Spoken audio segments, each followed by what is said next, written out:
Dito nga guys ay naka 5 man tayo sa rank game. Kaya nasa EXP lane ako. At may ipapakita nga lang pala ako sa inyo kung paano ko ging troll itong Bene.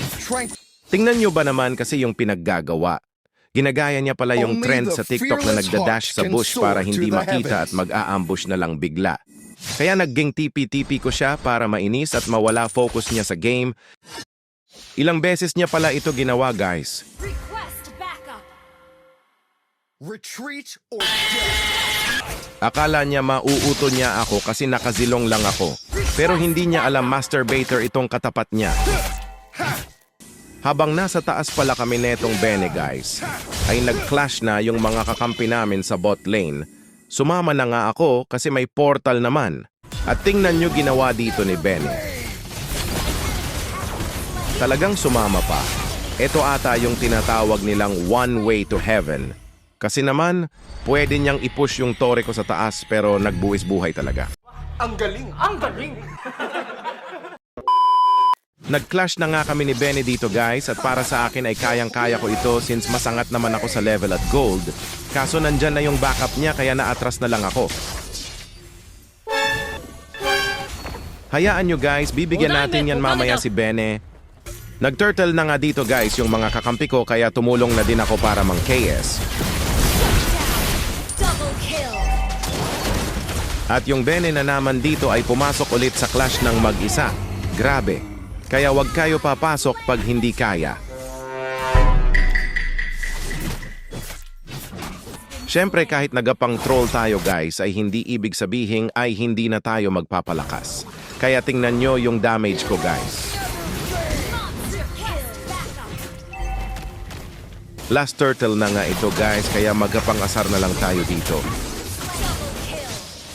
Asar! Heroes never fade!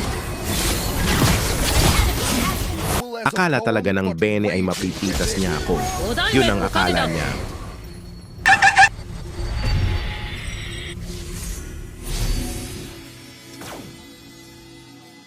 Napahamak pa nga kami ni Layla dito guys. Kasi nga yung chip namin ay nag-set ng teleport sa SS mismo ni Tigreal.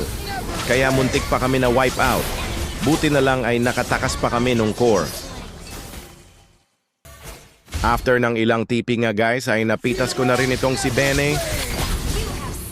Kakabuhay pa lang nga ng Bene dito guys ay gusto ko na ulit pa uwiin agad.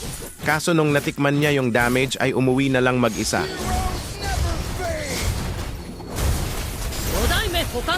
Pero kahit papano ay may nakuha tayo.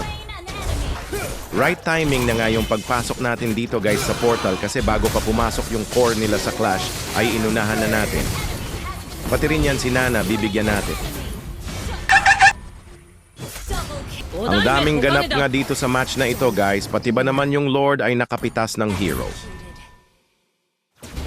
Kawawang kawawa talaga mga kalaban namin dito guys. Kahit nag-FPS drop yung phone ko dito ay napitas ko pa din sila. Medyo nakarma nga yung pag-TP ko guys dito kay Karina. Kasi naman after namin siya mapitas ay muntik pa kami ma-wipe out. De muna nga ako guys pumasok dito sa clash since nasa tore yung MM nila at yung mage at madaming CC nga yan kaya delikado din. Pero binawian natin yan after nila lumabas.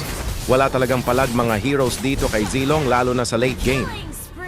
Sa tagal nga ng match na ito guys, ay kahit isa walang natutunan itong Bene na ito, paano ba naman ay pasok na lang ng pasok? Ito na nga guys, after ng ilang TP ay natapos na din namin.